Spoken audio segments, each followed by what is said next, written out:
Avant ces versets qui ont été lus dans Malachie chapitre 3, je voudrais lire à partir du verset 16. Malachie chapitre 3, verset 16. Il est écrit ici: « Alors ceux qui craignent le Seigneur se parlèrent l'un à l'autre. Le Seigneur fut attentif et les écouta.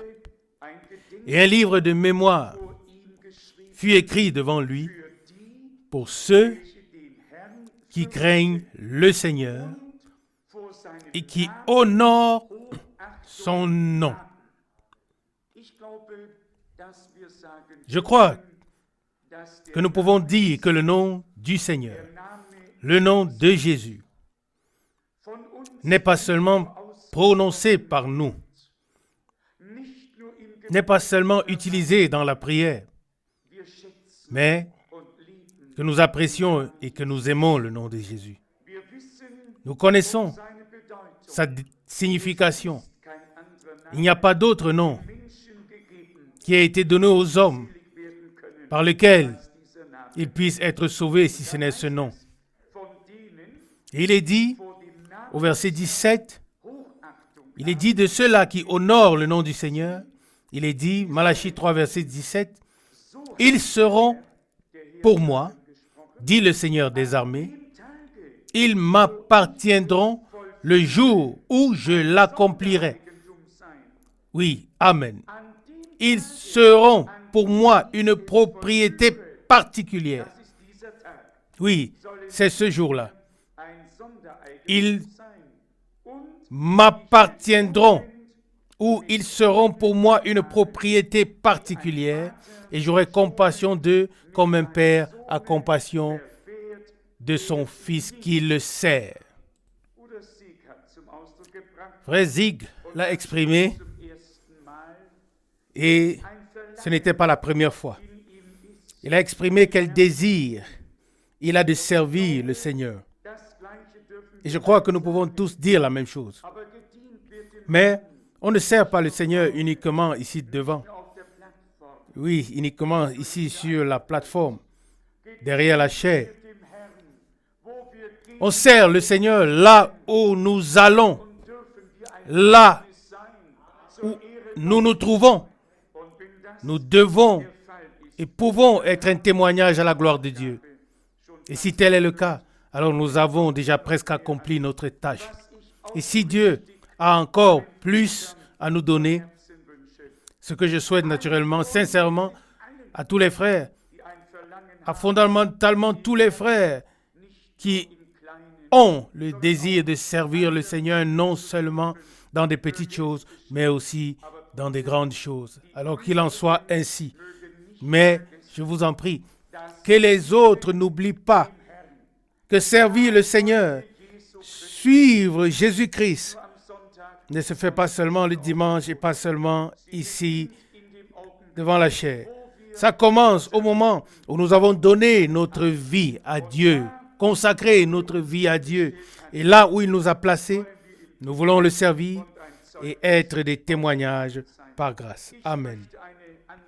Je voudrais lire un certain nombre de passages bibliques au sujet de ce grand événement de l'histoire du salut qui a commencé le vendredi saint et qui va jusqu'au dimanche de Pâques. Nous savons que les hommes n'avaient aucun moyen de venir à Dieu, de s'approcher de lui. Ils ont été chassés du paradis. Et l'ange, avec l'épée tournoyante, gardait l'entrée du paradis, car il ne devait pas prendre et manger de l'arbre de vie dans un état de péché et ensuite vivre éternellement dans cet état. Dieu ne le voulait pas. Vous pouvez le lire dans Genèse, chapitre 3. Il est écrit ici, à partir du verset 21, ou bien je lis à partir du verset 22. Genèse 3, verset 22. Et Dieu le Seigneur dit, L'homme est maintenant devenu comme l'un de nous, dans la mesure où il sait distinguer le bien du mal. Mais maintenant, il ne faut pas qu'il étende sa main et qu'il prenne aussi de l'arbre de vie et qu'il en mange et devienne immortel. Remarquez-vous pourquoi il fallait que ça soit ainsi, qu'il ne puisse pas étendre sa main et manger de l'arbre de vie et devenir immortel. Verset 23. Alors le Seigneur Dieu le chassa du jardin d'Éden pour qu'il cultive la terre d'où il avait été tiré. Vous pouvez ensuite continuer la lecture, comment les chérubins ont gardé l'entrée.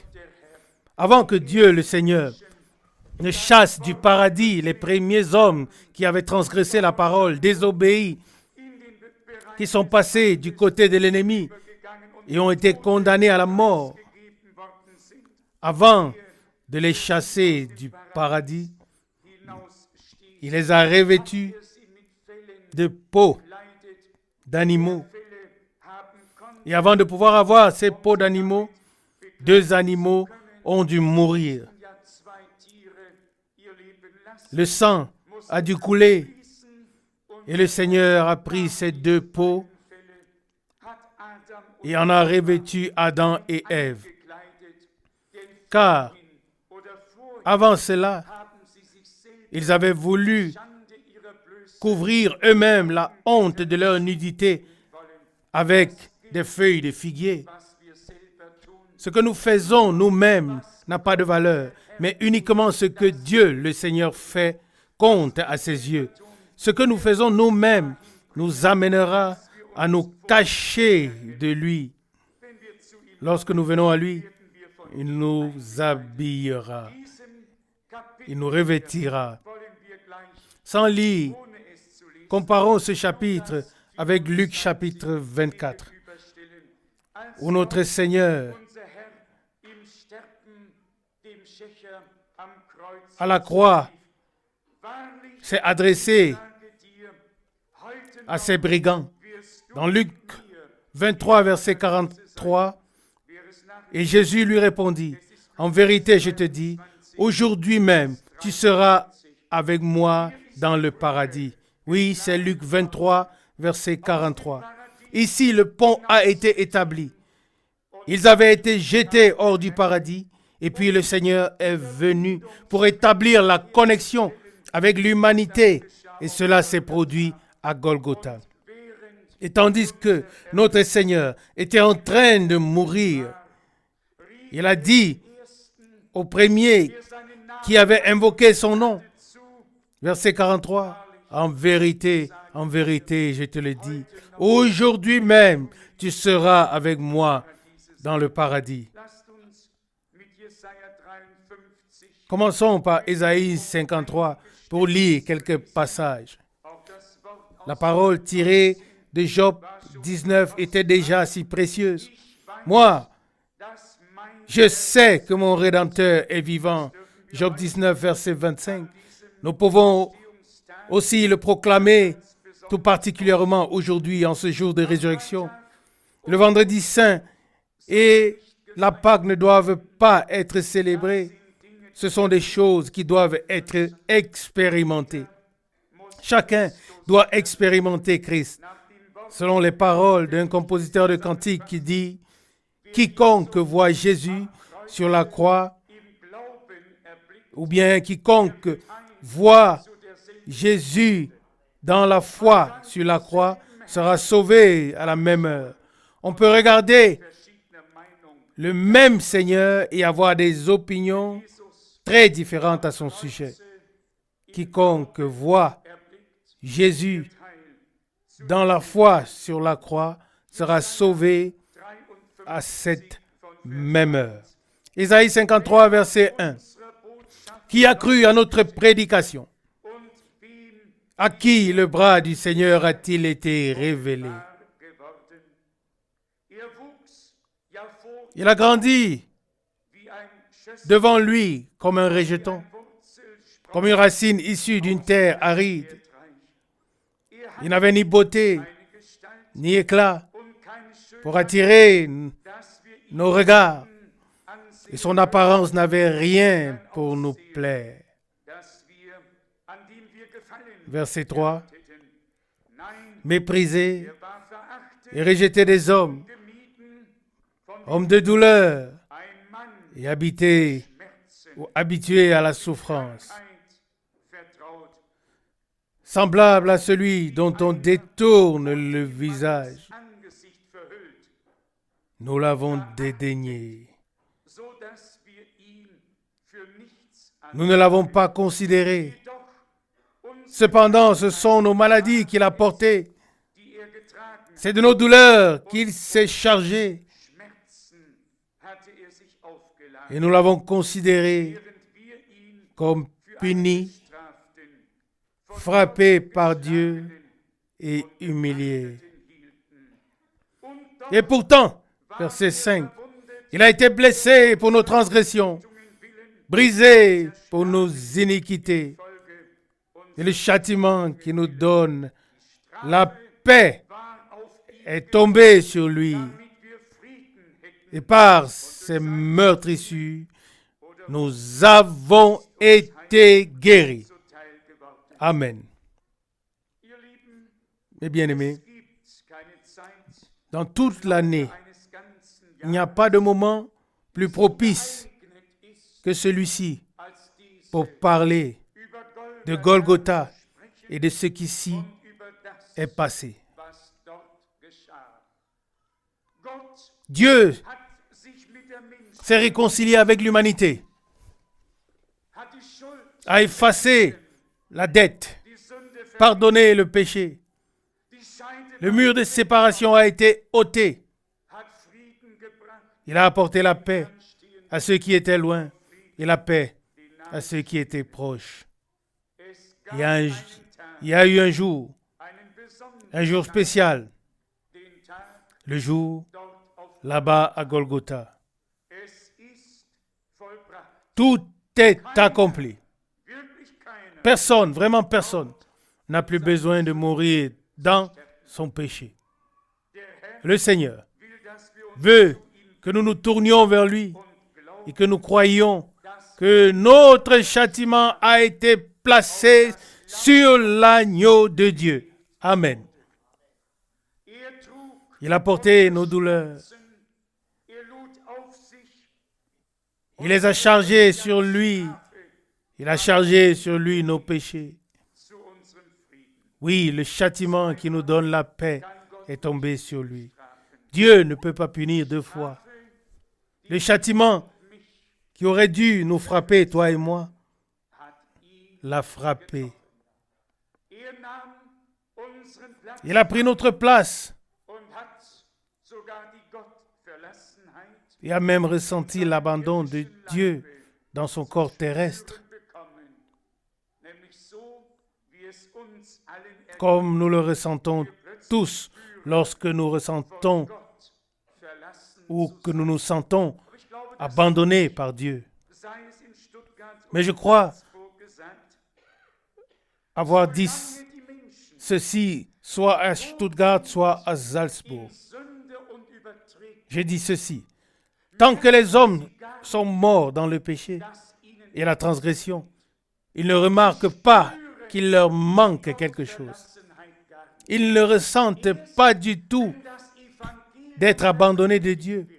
Ce n'est que lorsque l'évangile est prêché et que l'homme qui est mort dans ses péchés et dans ses transgressions est réveillé, secoué, ce n'est que là qu'il prend conscience qu'il est séparé de Dieu, qu'il est sans espoir dans ce monde.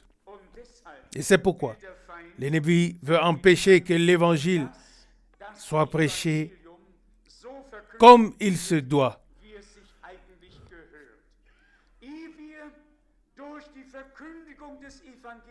Avant de pouvoir présenter l'offre divine de grâce par la proclamation de l'évangile, nous devons prendre conscience du jugement divin par la proclamation de l'évangile. Car seuls les condamnés peuvent être graciés. Et seuls les coupables peuvent être condamnés. Oui, nous sommes devenus coupables. Nous avons été condamnés. Et nous devons en prendre conscience. Et c'est là que réside la raison pour laquelle si peu de gens font véritablement l'expérience avec Dieu. Ils n'ont pas encore été touchés au plus profond d'eux-mêmes. La parole n'a pas pénétré dans leur âme. Ils ont compris, dans une certaine mesure, la chose de Dieu avec leur intellect, mais ils ne l'ont pas expérimenté dans leur cœur. Et c'est pourquoi nous sommes reconnaissants à Dieu pour la proclamation de la parole pure. Amen. D'abord, la main du Seigneur vient sur nous et nous sommes réveillés. Nous sommes convaincus du péché par l'Esprit de Dieu. Nous sentons notre misère. Soudain, nous sentons que ce sont nos fautes, nos péchés qui ont conduit notre Seigneur et Sauveur à la croix pour subir le châtiment à notre place. Et alors, deux choses nous apparaissent dans toute leur grandeur, l'amour et la grâce de Dieu. Nous voyons que Dieu nous a aimés si profondément, alors que nous n'avions aucun moyen de venir à lui. Tout était fermé. Le ciel était fermé. Il n'y avait aucune porte qui pouvait s'ouvrir. Mais Dieu lui-même, a dû prendre une forme humaine. Il a dû devenir Emmanuel. Et il a dû, dans le corps de chair, dans lequel les premiers hommes, et nous tous, avons péché, ici, dans ce corps, il a dû tout prendre sur lui. Et il s'est écrié, mon Dieu, pourquoi m'as-tu abandonné? Mais à l'instant d'après, la deuxième chose s'est produite, à savoir, Dieu était en Christ, réconciliant le monde avec lui-même. Amen. La proclamation de l'Évangile doit nous réveiller, nous faire prendre conscience que nous sommes nés dans le péché et éloignés de Dieu, puis que nous puissions voir Jésus sur la croix dans la foi et que les larmes commencent à couler et que nous puissions dire, Seigneur fidèle, ô toi agneau de Dieu, tu as dû endosser tout cela pour moi, pour nous. Et il l'a fait. Jean-Baptiste a dit, voici l'agneau de Dieu qui ôte le péché du monde. Il l'a ôté. Il a expié. Laissez-moi vous le lire dans Ésaïe 53, verset 10. Ésaïe 53, verset 10. Mais il a plu au Seigneur de le briser par la souffrance.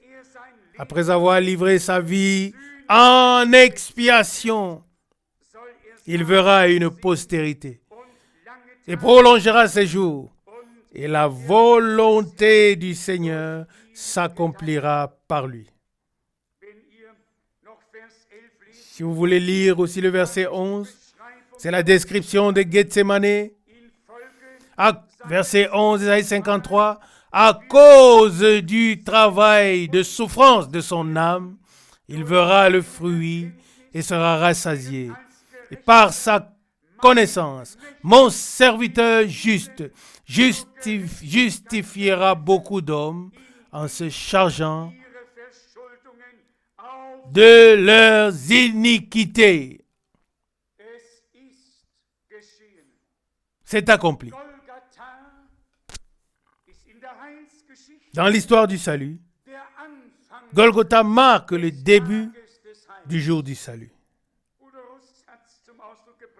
Frère Rousse l'a exprimé que nous devons reconnaître le jour et l'heure, le temps dans lequel nous vivons. Le Seigneur n'a-t-il pas dit en ce temps-là, dans Luc 19, Jérusalem, Jérusalem, si toi aussi, au moins, en ce jour qui t'est donné, tu reconnais les choses qui appartiennent à ta paix. Luc 19, verset 41.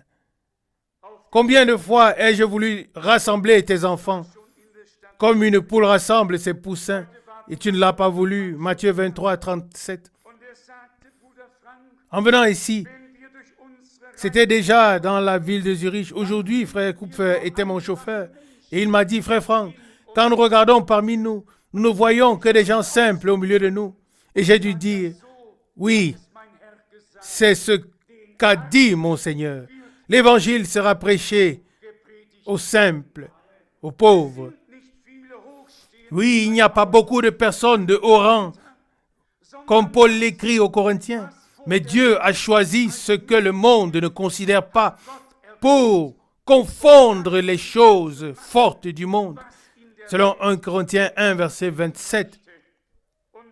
Et celui qui veut être quelque chose dans le monde devra d'abord être humilié pour être ensuite au même niveau que tous les autres.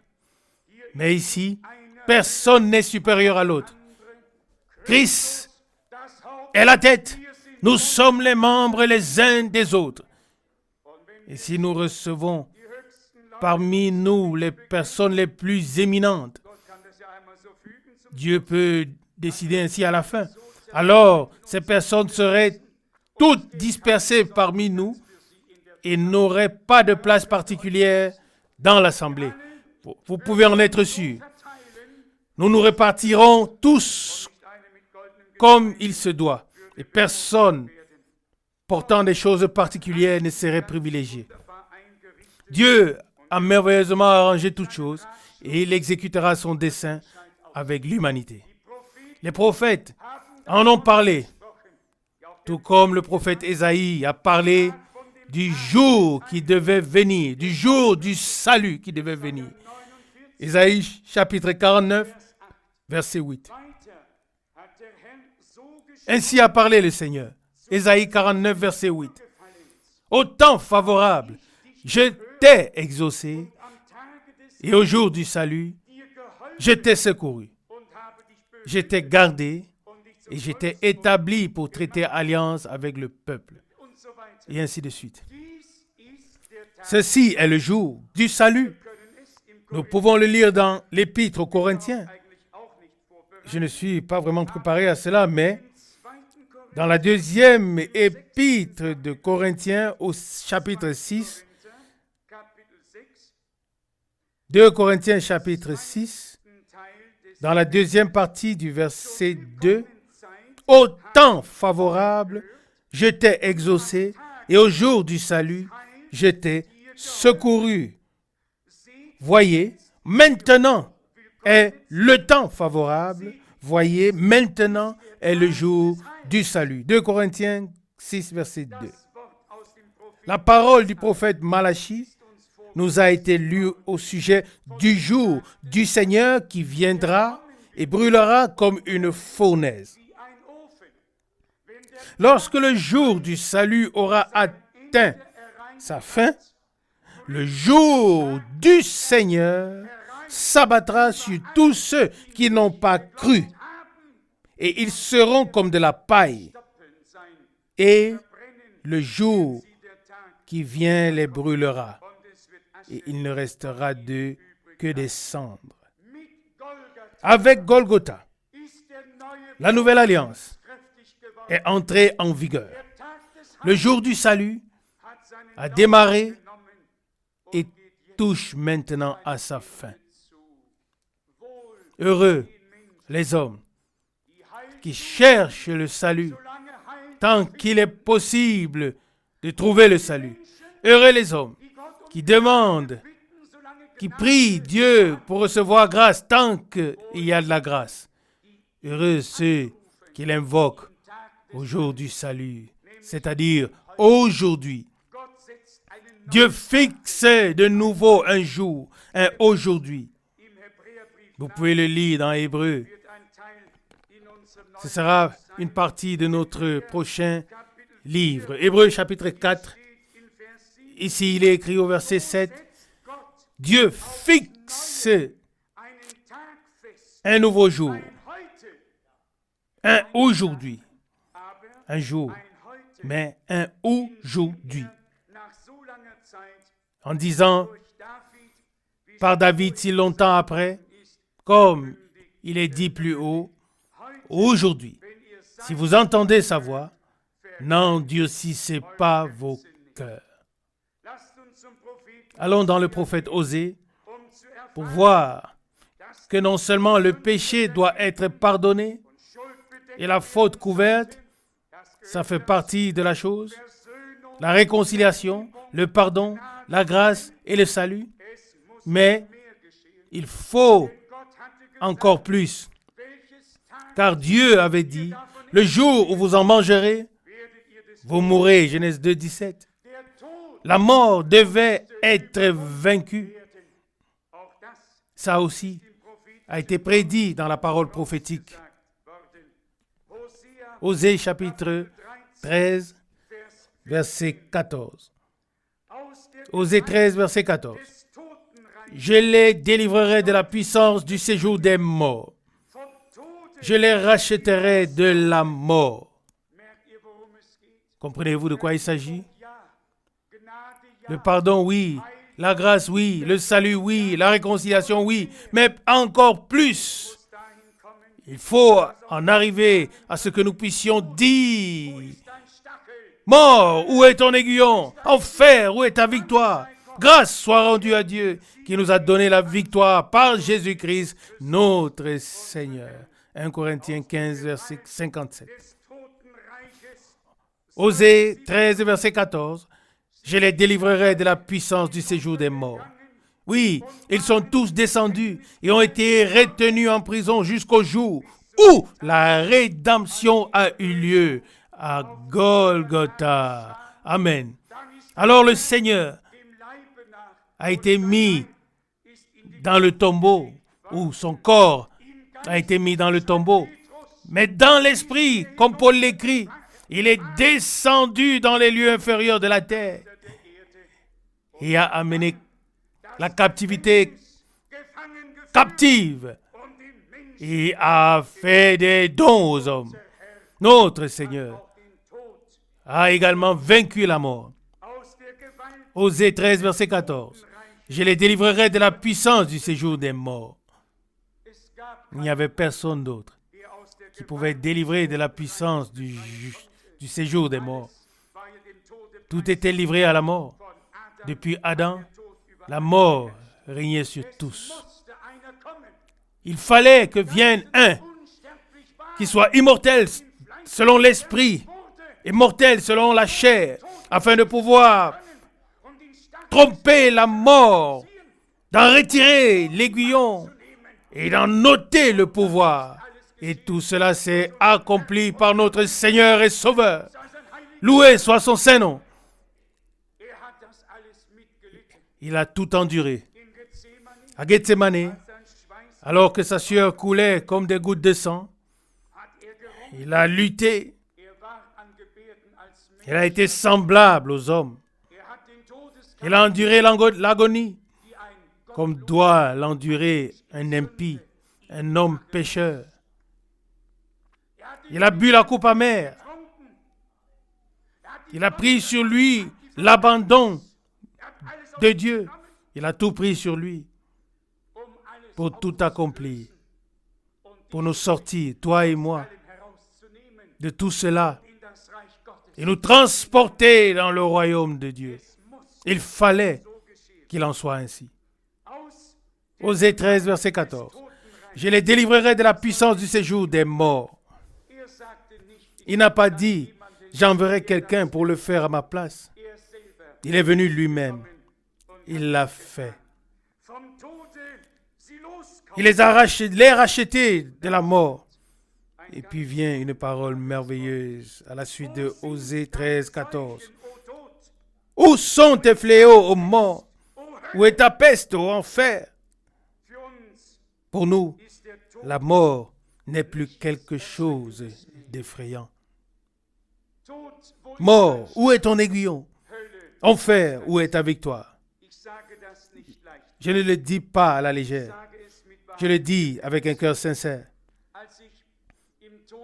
Quand j'étais sur le lit de mort, comme la plupart d'entre vous le savent, du 31 décembre 1980 au 1er janvier 1981, et qu'il n'y avait vraiment plus aucun espoir, ce fut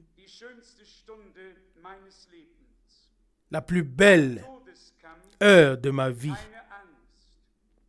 Pas de combat contre la mort, pas de peur, juste de la gloire, du bonheur, une joie indescriptible et merveilleuse.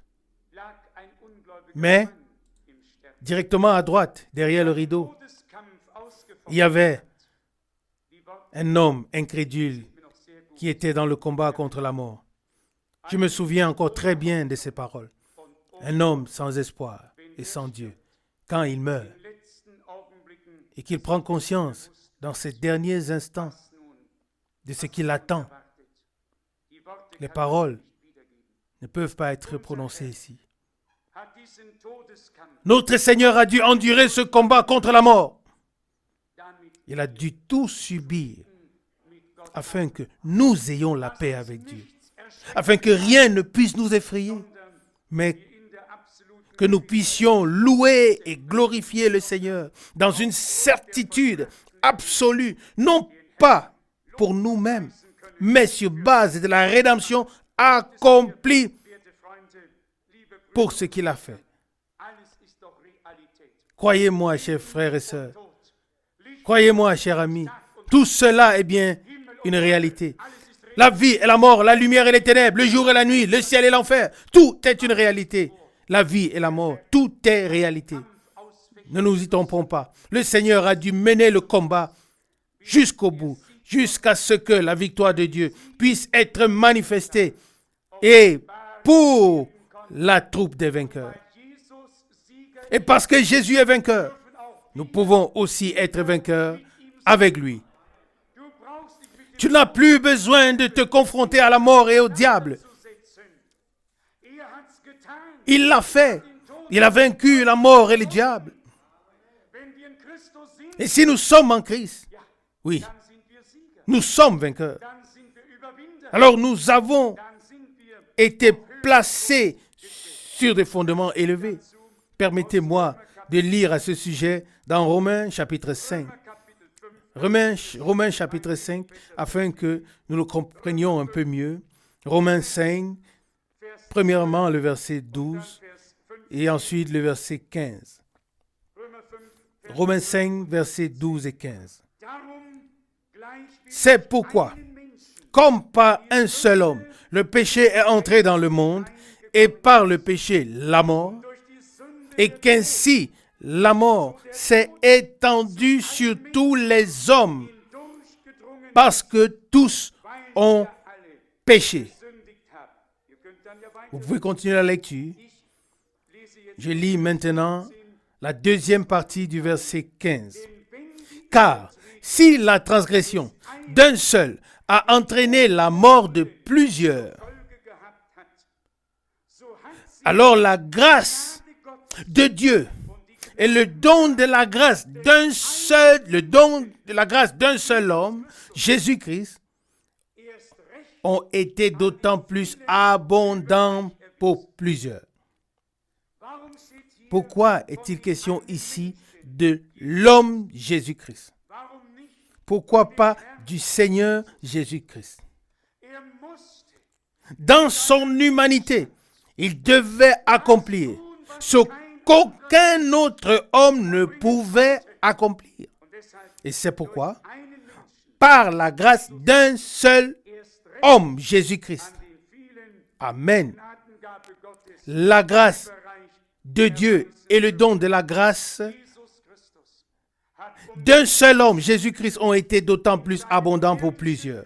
Jésus-Christ a souffert dans son corps humain terrestre pour le bien des hommes, afin que nous soyons rachetés, libérés du péché, de tout, de la mort, de l'enfer, de tout, et que nous puissions monter vers Dieu dans la gloire. Amen. Je continue la lecture. Romains 5, versets 18 et 19. Romains 5, verset 18. Ainsi, comme par une seule transgression, tous les hommes ont été condamnés, de même, par un seul acte de justice, la justification qui donne la vie s'étend sur tous les hommes. Amen. Alléluia. Verset 19. En effet, comme par la désobéissance d'un seul homme, beaucoup ont été rendus pécheurs, de même par l'obéissance d'un seul, beaucoup seront rendus justes. Amen. Oui, nous pouvons lire dans l'épître aux Philippiens, dans l'épître aux Colossiens, il est dit, il a été obéissant jusqu'à la mort de la croix, afin d'annuler la désobéissance du premier Adam et de faire ce qui était nécessaire, afin que tous ceux qui sont nés de Dieu ne soient plus sous le coup de la condamnation, mais obtiennent la pleine justification. Et ça aussi, ça a déjà été dit ici. La justification signifie plus qu'un acquittement. La grâce équivaut à l'acquittement, mais la justification est comme si nous ne l'avions jamais fait.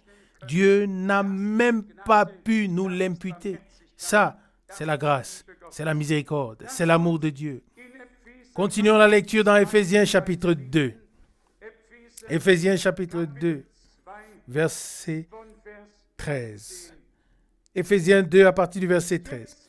Mais maintenant, en Jésus-Christ, vous qui étiez autrefois éloignés, vous avez été rapprochés par le sang de Christ. Amen. Verset 14. Car il est notre Père. Lui qui des deux n'en a fait qu'un seul et qui a renversé le mur de séparation, l'inimitié. Verset 15. Après avoir anéanti par le sacrifice de son corps la loi avec ses commandements et ses ordonnances, afin de créer en lui-même, avec les deux, un seul homme nouveau qui procure la paix. Amen. Ça, c'est ce qui s'est produit à la croix de Golgotha. Il n'y a pas d'inimitié entre les vrais croyants. L'inimitié n'existe qu'entre les deux semences différentes ou qu'entre deux semences différentes. Je mettrai inimitié entre ta postérité et sa postérité. Tu lui blesseras le talon, mais lui, il t'écrasera la tête. Genèse 3, verset 15. S'il y a l'inimitié, alors c'est uniquement entre deux semences différentes. Comme nous avons tous été entraînés dans cette chute, nous avons également reçu ou vécu avec l'inimitié car nous avons vécu sans Dieu. Mais maintenant, depuis Golgotha, nous avons reçu la paix avec Dieu. Et comme il est écrit ici, en tant que des hommes nouveaux, nous avons maintenant été transformés en des hommes nouveaux qui procurent la paix. Celui qui est né de Dieu procure la paix. Il n'apportera jamais le trouble ni les querelles. Il apportera la paix de Dieu. Et ce, dans une mesure, comme le Seigneur lui-même l'a dit, dans quelque maison que vous entriez, dites d'abord que la paix soit sur cette maison. Et s'il se trouve là un enfant de paix, alors cette paix divine demeurera dans cette maison. Selon Luc 10, verset 5. Ça aussi, c'est une réalité. Bien-aimés, frères et sœurs, chers amis, nous devons arriver à vivre personnellement tout ce que nous lisons dans la parole de Dieu et en faire des expériences que nous avons avec Dieu. Pas seulement comme une leçon, mais comme la réalisation de ce que Dieu a préparé pour nous en Christ. Selon la parole de l'Écriture, comment Dieu ne nous donnera pas-il toutes choses avec lui? Selon Romains 8, verset 32. Je poursuis la lecture dans Philippiens chapitre 2. Philippiens chapitre 2, à partir du verset 7. Mais il s'est dépouillé lui-même, en prenant la forme de serviteur, en devenant entièrement semblable aux hommes, et ayant paru comme un simple homme.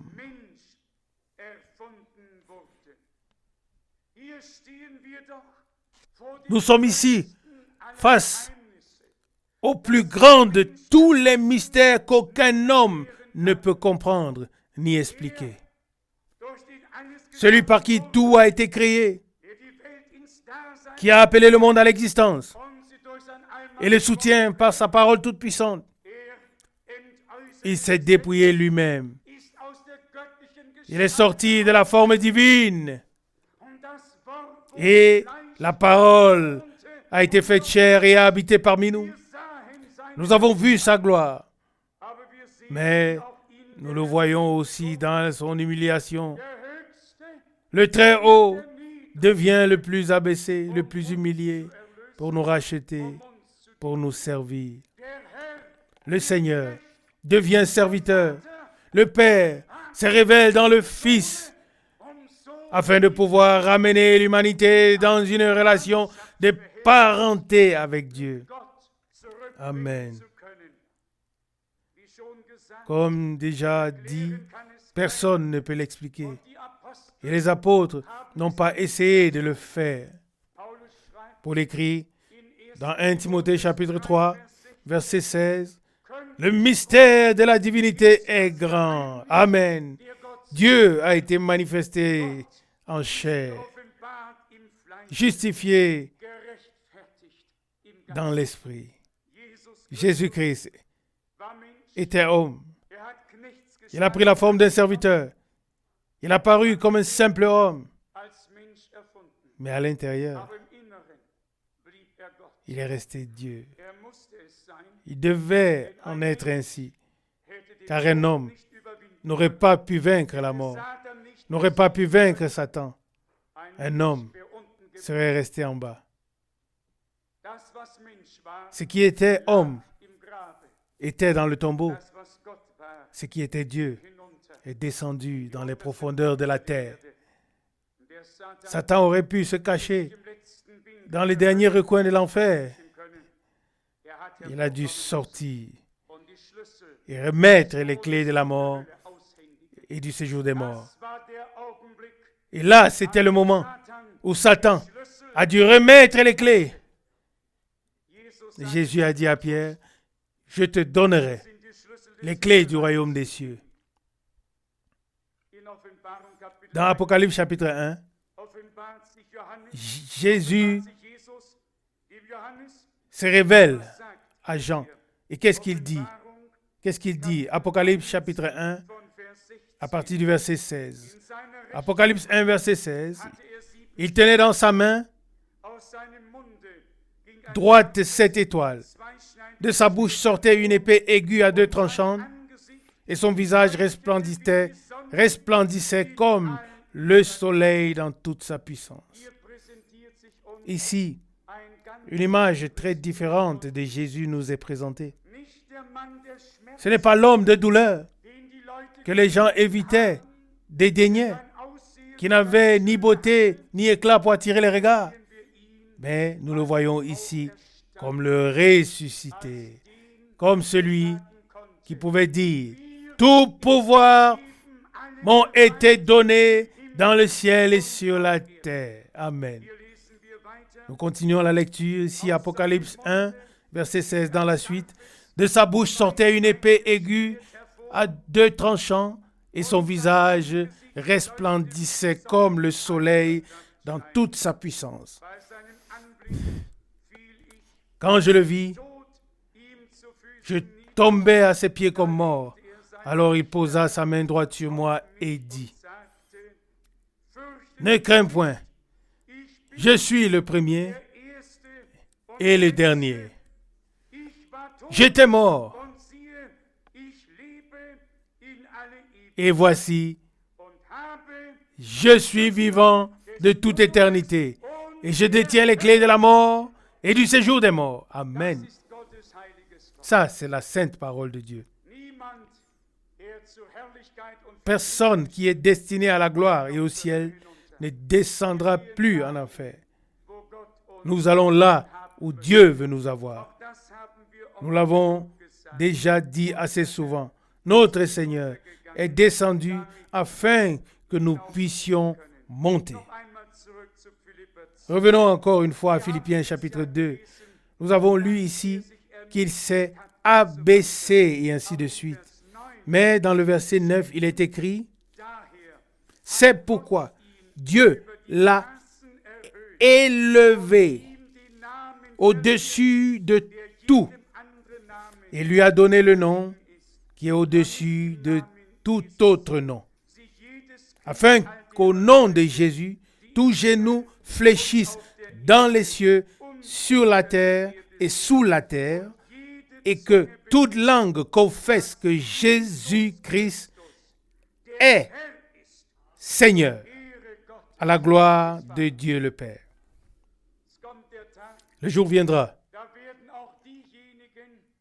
où même ceux qui l'ont percé le regarderont et ils pleureront et se lamenteront. Je voudrais rapidement lire encore 2 ou 3 passages dans le premier épître de Corinthiens au chapitre 15, car ces jours particulièrement sont d'une importance capitale dans l'histoire du salut et nous voulons expérimenter Dieu tel qu'il le souhaite ou tel qu'il attend de nous. 1 Corinthiens chapitre 15 à partir du verset 20. Mais maintenant, Christ est ressuscité des morts, comme prémisse de ceux qui sont morts. Verset 21. Car puisque la mort est venue par un homme, la résurrection des morts vient aussi par un homme. Remarquez-vous que chaque fois que cela s'impose, il est question de lui en tant qu'un homme. Et là où cela s'accorde, il est question de lui en tant que Seigneur, puis roi, puis fils de l'homme, fils de Dieu, fils de David, agneau de Dieu, souverain sacrificateur, médiateur, intercesseur, tout, roi, sacrificateur, prophète, tout dans le contexte qui convient. Il s'agissait de l'humanité. Et parce qu'il s'agissait de l'humanité, Dieu a dû devenir un homme pour le bien des hommes. Et nous le reconnaissons et comprenons clairement. Ça s'est produit à cause de nous. Et il n'y a pas de mots pour le décrire. Permettez-moi de l'exprimer ainsi. Dieu voulait diviniser l'homme, immortaliser l'homme, le ramener dans son image originelle. C'est pourquoi il est devenu comme nous et a ouvert la voie. Il a veillé ici sur terre à ce que le chemin vers le ciel soit libéré. Et il a pu dire, je suis le chemin. Tout ce que nous lisons dans la parole de Dieu. Et tout ce dont nous avons besoin de Dieu se trouve en Jésus-Christ, notre Seigneur. Il est le chemin, la vérité et la vie. Il est la résurrection. Il est la lumière.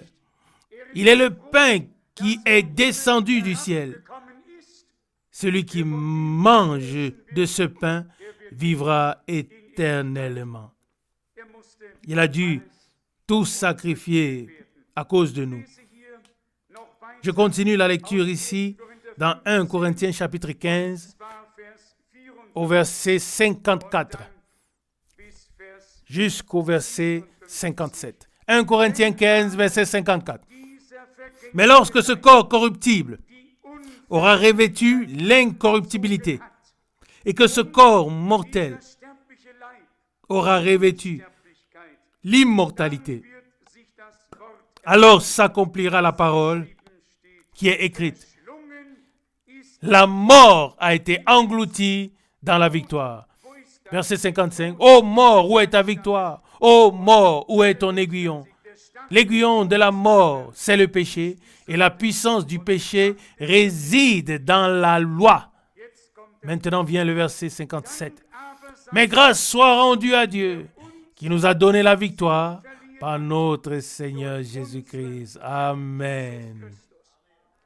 Verset 58.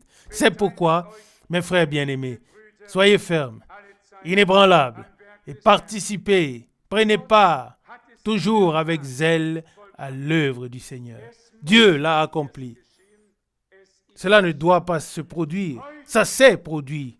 Aujourd'hui, cela doit nous pénétrer jusqu'au plus profond de notre être. Aujourd'hui, l'évangile de Jésus-Christ, le crucifié, doit devenir pour nous la puissance de Dieu, l'évangile de Dieu, car il est écrit,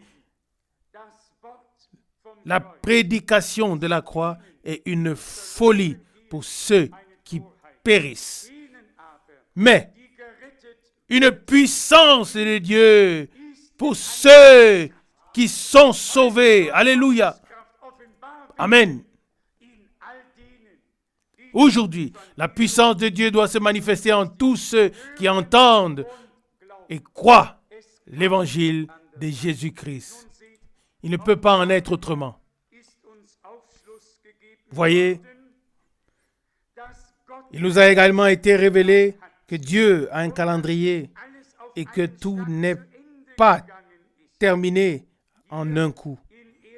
Ici, dans 1 Corinthiens chapitre 15, à partir du verset 24, il est écrit, « Ensuite viendra la fin, quand il remettra le royaume à Dieu le Père, après avoir détruit toute domination, toute autorité et toute puissance. » Verset 25, « Car il doit régner en tant que roi. » 1 Corinthiens 15, verset 25. Régner en tant que roi. Une question, quand régnera-t-il en tant que roi? Qui le sait? Dans le royaume millénaire. Dois-je vous le lire? Il reprend le verset 25, 1 Corinthiens 15. Car il doit régner en tant que roi jusqu'à ce qu'il ait mis tous ses ennemis sous ses pieds. Verset 26. Le dernier ennemi qui sera détruit, c'est la mort. 27. Car Dieu a tout mis sous ses pieds. Voyez-vous? La mort a encore une fonction maintenant. L'aiguillon a été retiré, mais les hommes ne peuvent pas vivre 2000 ans sur terre. Ils atteignent tous 70, 80 ans, voire un peu plus, si tout va bien, mais ils passent tous du temps à l'éternité. La mort est le moyen de transport qui nous amène d'ici vers notre destination, que ce soit vers le haut ou vers le bas. La mort en elle-même ne change rien en nous. Celui qui meurt incrédule sera transporté par la mort incrédule, et celui qui meurt dans la foi n'a plus à craindre la mort, car Jésus-Christ est la résurrection et la vie. Et il est en nous, et nous sommes ressuscités avec lui pour une nouvelle vie. Mais la mort a son rôle à jouer. Et elle l'accomplit très bien. Mais aucun d'entre nous n'a besoin de craindre la mort. Le pouvoir de la mort a été vaincu. Personne parmi nous n'a plus besoin de craindre le diable. On entend parfois les gens dire que le diable est très puissant et ainsi de suite. Je n'ai jamais lu ça dans la Bible. Moi, je lis dans les Saintes Écritures qu'il existe un Dieu tout-puissant. Satan ne peut accomplir que ce dans quoi il peut t'entraîner mentalement. Rien de plus. Ce n'est que lorsque vous vous engagez avec lui, que vous cédez à ses pensées et à ses plans, qu'il vous trompe et vous piège. Il ne peut pas faire plus si vous ne vous engagez pas mentalement avec lui. Mais si vous restez du côté de Dieu et de la parole, alors vous vous réjouirez et vous chanterez les louanges du Seigneur. Alors on pourra chanter la victoire de Dieu dans les tentes des justes. Permettez-moi de lire brièvement un passage sur la résurrection dans Matthieu 28 et ensuite peut-être aussi dans Luc 24. Aujourd'hui, nous commémorons le matin glorieux où Jésus est ressuscité. Matthieu 28, à partir du verset 1. Après le sabbat, à l'aube du premier jour de la semaine, Marie de Magdala et l'autre Marie allèrent voir le sépulcre. Verset 2. Et voici, il y eut un grand tremblement de terre, car un ange du Seigneur, descendu du ciel, s'approcha, roula la pierre et s'assit dessus. Son aspect était comme l'éclair et son vêtement blanc comme la neige. Les gardes tremblèrent de peur et devinrent comme morts. Verset 5. Mais l'ange s'adressa aux femmes en ces termes, avec les paroles: ne craignez point, car je sais que vous cherchez Jésus qui a été crucifié. Il n'est pas ici, car il est ressuscité comme il l'avait prédit. Venez voir l'endroit où il a été couché. Venez voir l'endroit où il était couché. Verset 7. Allez vite dire à ses disciples qu'il est ressuscité des morts. Alléluia. Et qu'il vous précède en Galilée. C'est là-bas que vous le reverrez. Loué soit le nom du Seigneur. C'est un événement merveilleux que pouvaient bien ressentir ces précieuses sœurs lorsqu'elles ont assisté au tremblement de terre et qu'elles se sont dit: oui, qui roulera la pierre du tombeau, comme cela est dit dans un autre évangile, Marc 16, verset 3. Et voilà qu'en même temps qu'elle arrivait, la chose s'était déjà produite. Un tremblement de terre s'était produit. La pierre avait été dégagée. L'ange s'était assis sur la pierre et observait ce qui allait se passer. Cher cœur, toi aussi, tu te fais des soucis et tu t'inquiètes. Combien ou comment cela va-t-il se passer? Viens simplement là où se trouvait Jésus et tu constateras que ce qui te préoccupe, c'est déjà produit, c'est déjà réalisé. Dieu l'a fait depuis le ciel. Et le verset 5 dit: ne craignez point. Amen. Matthieu 28, verset 5. Ne craignez point, car je sais que vous cherchez Jésus qui a été crucifié. Il n'est plus ici, il est ressuscité. Oui, nous le témoignons de tout cœur. J'ai entendu sa voix, d'autres l'ont entendu. Et nous avons tous au moins entendu la voix de sa parole. Et si tout le reste pouvait être trompé, la voix de sa parole ne peut pas tromper. Chaque mot est saint et vrai. Il est ressuscité le troisième jour. Là aussi, il y a des gens qui se creusent la tête et qui comptent de vendredi à dimanche. Et puis, ils sont à 3 jours complets. ils n'ont pas 3 jours complets ni 3 nuits complètes. Et alors, ils se mettent à réfléchir. Je suis tellement reconnaissant à Dieu pour la simplicité qu'il nous a accordée. Si vous lisez attentivement, uniquement les ennemis du Seigneur, les Écritures ont dit cet homme, cet imposteur a dit qu'il ressusciterait après 3 jours. Mais Jésus lui-même n'a jamais utilisé cette formulation. Mais il a dit le 3e jour. Et c'est exactement ce qui s'est passé. Et puis, ceux qui ont lu attentivement trouveront encore un passage biblique dans lequel il est dit « De même que Jonas est resté 3 jours et 3 nuits dans le ventre du poisson, de même le Fils de l'homme restera 3 jours et 3 nuits dans le sein de la terre. » Oui, ce fut ainsi. De la même manière, à savoir, pas 3 jours complets et 3 nuits complètes, car alors la décomposition aurait atteint son corps. Et par l'intermédiaire du prophète, Dieu avait déjà fait dire, je ne permettrai pas que son sein voie la décomposition, ni son âme le séjour des morts. Psaume 16, verset 10. L'avez-vous remarqué? L'écriture doit s'accomplir à la lettre. Seuls les sages se creusent la tête sur certains passages de la Bible au lieu de les comparer les uns avec les autres pour trouver la bonne réponse. Oui. Simplement, ce dernier passage de Luc chapitre 24. On pourrait lire beaucoup de choses. Oui. Verset 5. Pourquoi cherchez-vous le vivant parmi les morts? Et ainsi de suite. Le récit de la résurrection est tellement submergent.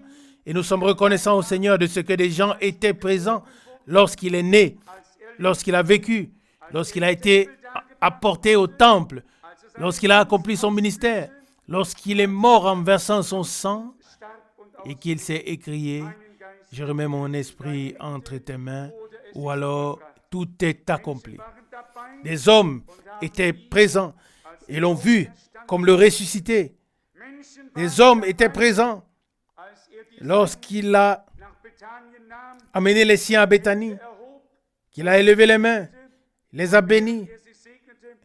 Et pendant qu'il les bénissait, il a été élevé au ciel devant eux. Des gens, des hommes étaient présents dès le commencement. Et de telles personnes sont de vrais témoins.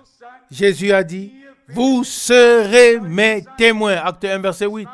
Il y avait des témoins dès le commencement. Par l'intermédiaire du prophète Ésaïe, au chapitre 43, Dieu a dit, vous êtes mes témoins et vous êtes mon serviteur que j'ai choisi. Ésaïe 43, verset 10. Dans le Nouveau Testament, Jésus dit, vous êtes mes témoins. Après la résurrection, Jésus a mangé et bu avec ses disciples pendant 40 jours et 40 nuits, leur parlant du royaume de Dieu. Puis, il a été élevé ou enlevé dans le ciel. Et puis, il y a des personnes au XXe siècle qui disent que l'histoire ne trouve pas, que l'histoire ne trouve pas l'existence de Jésus-Christ. Qu'est-ce que j'ai à faire de l'histoire? Ce qui m'importe, c'est l'histoire du salut divin. Que tel ou tel professeur d'histoire ait écrit sur lui ou non, cela ne me concerne pas. Je suis reconnaissant à Dieu pour les apôtres et les disciples qui étaient là et qui ont écrit. Et personne n'a besoin d'écouter les faux témoins qui se manifestent si longtemps après. Comprenez-vous cela? Les faux témoins qui se manifestent si longtemps après. Oui, ils arrivent trop tard.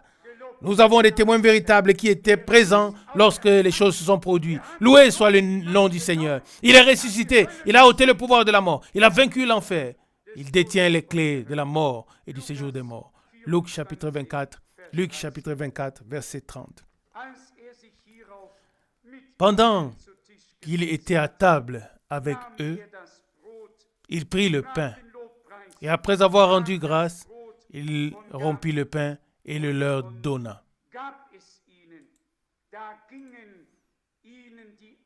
Verset 31. Alors leurs yeux s'ouvrirent et ils le reconnurent.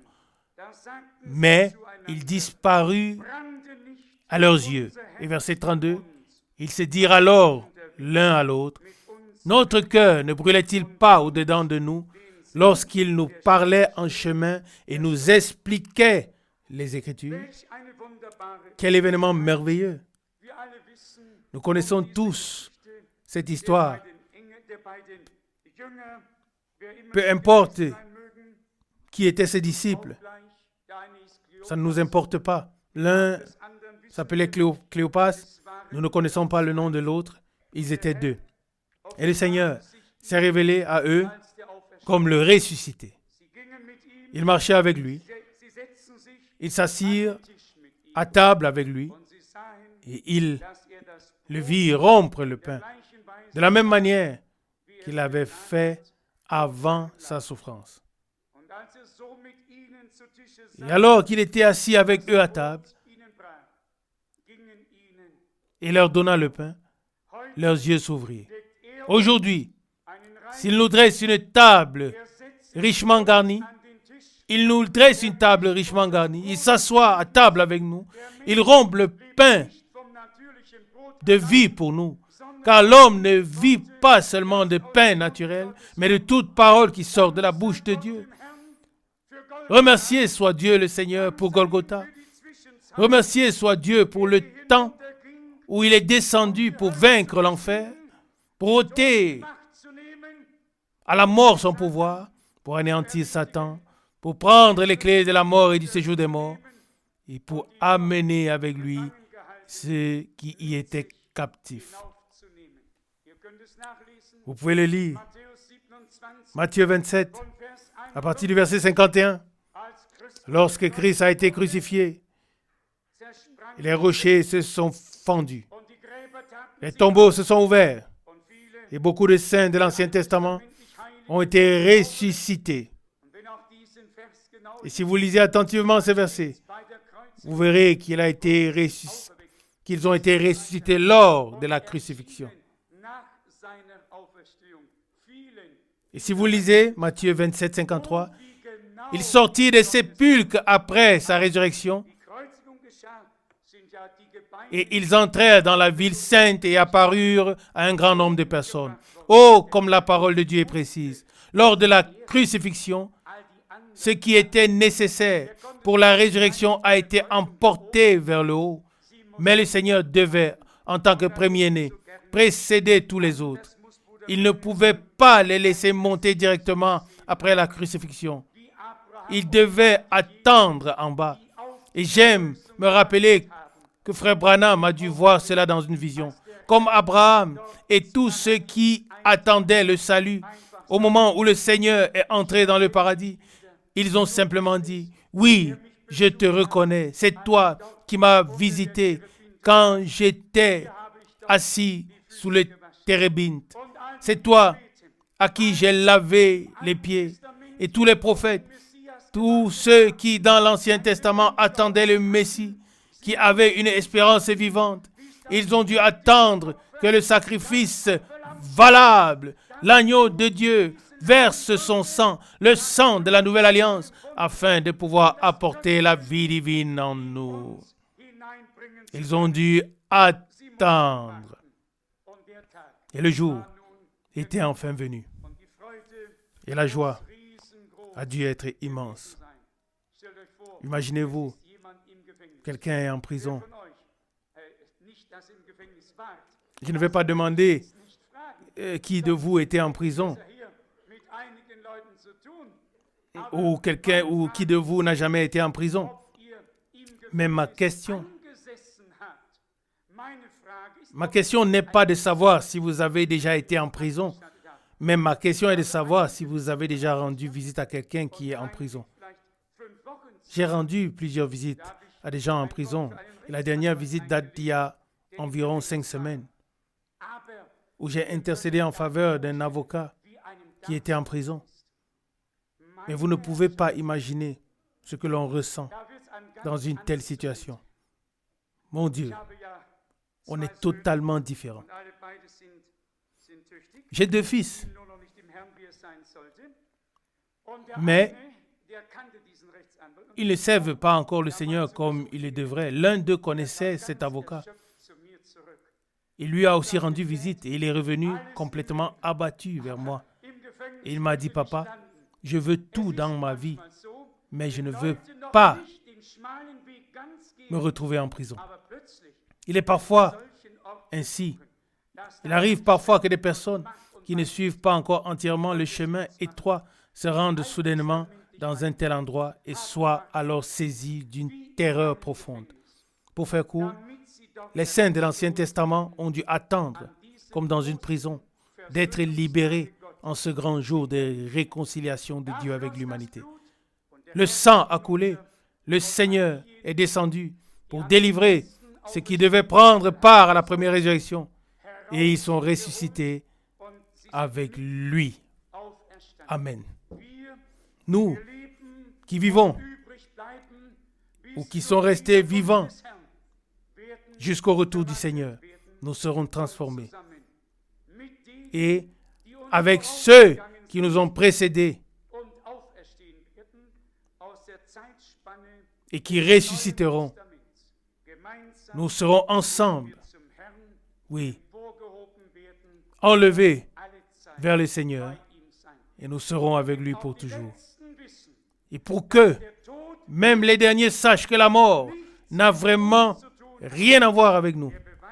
La preuve en est qu'au retour du Seigneur, ceux qui seront trouvés vivants ne mourront plus, mais seront transformés et avec eux, ceux qui nous ont précédés et seront enlevés dans les airs à la rencontre du Seigneur.